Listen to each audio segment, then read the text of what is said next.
হার হিম করার লড়াই। সেই লড়াই করার পরেও কিন্তু মুম্বাই কিন্তু তাদের ম্যাচ বাঁচাতে পারল না। তারা আজকেও হারের সম্মুখীন হতে হলো। কিন্তু আজকের ম্যাচে বিরাট কোহলি, রাজত পাটিদার একটা অসাধারণ ইনিংস খেলেছে। সেই কারণে তারা ২২২ রানের টার্গেট দিতে পেরেছে। এদিক দিকে তিলক বার্মা যাকে নিয়ে অনেকটাই সমালোচনা হয়েছিল যে আগের ম্যাচে স্লো খেলার জন্য তাকে মাঠ থেকে তাকে রিটায়ার্ড হার্ট করে বার করে দেওয়া হয়।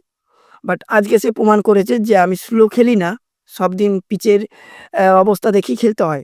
বাট সে আজকে প্রমাণ করেছে যে আমি স্লো খেলে না। সে একটা আজকে অসাধারণ ইনিংস খেলেছে যদিও তারা হেরে গেছে। আর হার্দিক পান্ডিয়ার তো কোনো তুলনাই নেই। ৮ বলে ৩২ রান।